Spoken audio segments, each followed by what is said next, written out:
निठल्ले आदमी की सीख। गांव में एक आलसी आदमी रहता था।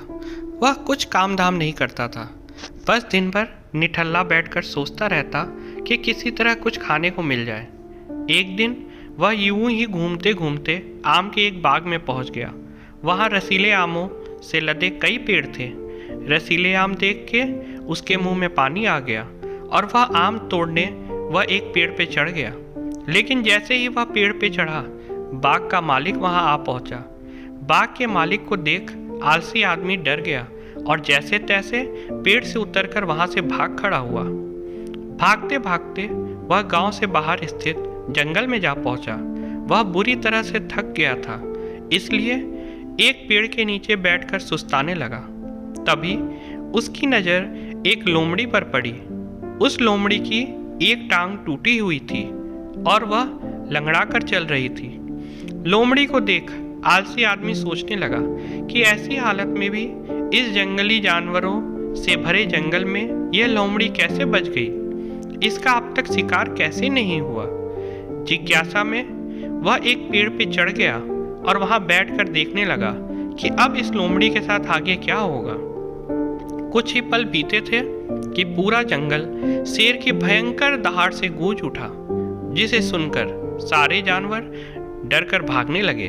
लेकिन लोमड़ी अपनी टूटी टांग के साथ भाग नहीं सकती थी, वह वहीं खड़ी रही। शेर लोमड़ी के पास आने लगा।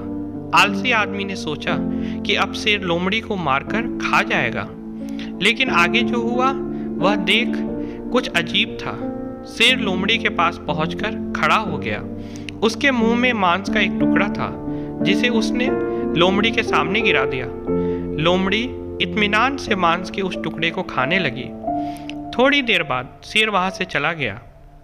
यह घटना देख आलसी आदमी सोचने लगा कि भगवान सच में सर्वत्र है।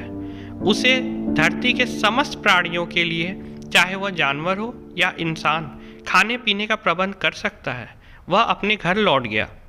घर आकर वह 2-3 दिन तक बिस्तर पर लेटकर प्रतीक्षा करने लगा कि जैसे भगवान ने शेर के द्वारा लोमड़ी के लिए भोजन भिजवाया था, वैसे ही उसके लिए भी कोई न कोई खाने पीने का सामान ले आएगा। लेकिन ऐसा कुछ नहीं हुआ। भूखे से उसकी हालत खराब होने लगी। आखिरकार उसे घर से बाहर निकलना ही पड़ा। घर के बाहर उसे एक पेड़ के नीचे बैठे हुए बाबा दिखाई पड़े। वह उनके पास गया और जंगल का सारा वृत्तांत सुनाते हुए बोला, बाबा जी, भगवान मेरे साथ ऐसा क्यों कर रहे हैं? उनके पास जानवरों के लिए भोजन के प्रबंध है, लेकिन इंसानों के लिए नहीं। बाबा जी ने उत्तर दिया, बेटा, ऐसी बात नहीं है। भगवान के पास सारे प्रबंध हैं, दूसरों की तरह तुम्हारे लिए भी। लेकिन बात यह है कि वे तुम्हें लोमड़ी नहीं, शेर बनाना चाहते हैं। सीख।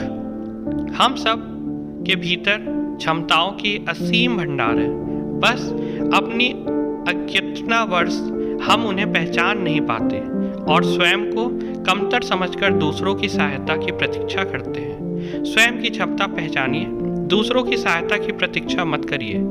इतने सक्षम बनिए कि दूसरों की सहायता कर सके।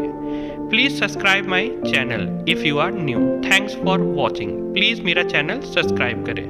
Please comment and share if you like the story. Thank you.